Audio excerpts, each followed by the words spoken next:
Sony tries to play the flagship smartphone game with the Xperia XZ, with high-end processors and upgraded camera technology packed in a familiar body. The keyword here is try, as the XZ doesn't really offer anything new. We're not sure it'll be able to compete with its contemporaries, especially with other brands coming out with same specs for way lower prices. With that said, the XZ is an okay option, but it'll probably appeal to Sony fans. Its design is pretty identical to older Sony smartphones. I'm sure that monolith look appeals to some people out there. Made of metal and glass save for the buttons, the departure from the mirror seen in the Z5 Premium is welcome for those of us who abhor the multitude of fingerprints on the casing. It's easy to hold with more rounded corners, and the thin bezels lend to the ease of one-handed use.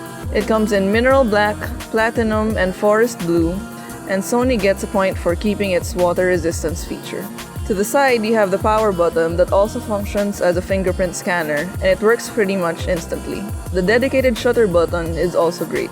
The volume buttons, which also function as zoom controls, are placed near the bottom of the smartphone, which is annoying because you have to keep readjusting your grip every time you press them. Next, you have the SIM tray that can hold 2 nano SIM cards or a micro SD card, essential for those of us who take a billion photos of our dogs. Add that to 32 or 64 gigabytes of built-in memory and you can rule the world.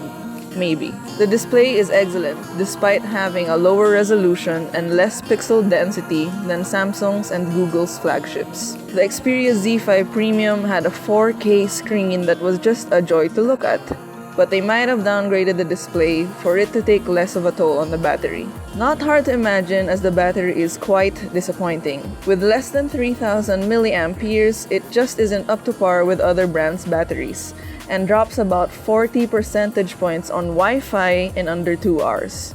Seriously. It ships out with Android Marshmallow, and the Nougat upgrade is supposedly on its way. The UI is pretty close to stock Android, and it's great that you can disable bloatware if you wish. No complaints there. In theory though, the XZ is supposed to work just as well as the others, with a Snapdragon 820 chipset, Adreno 530 GPU, and 3GB of RAM. But it is sometimes prone to lags and stutters, and this is like on Facebook, Instagram, and Chrome level. Most of the time it is fluid though, and gaming isn't really a problem, but it still isn't as snappy as other smartphones on this level. Finally, we have the cameras. The front camera is upgraded to a whopping 13 megapixels and shoots video at 1080p. Pretty good, but white balance adjustment can be quite slow. It still captures face details at 8 cm away, although I don't know who would take selfies unironically at that distance. The back camera is same-ish with 23 megapixels. Of course, autofocus is improved, but at this point you won't be able to notice that. The app itself is a bit slow when switching from mode to mode, and if you want to see footage shot with the XZ, click here.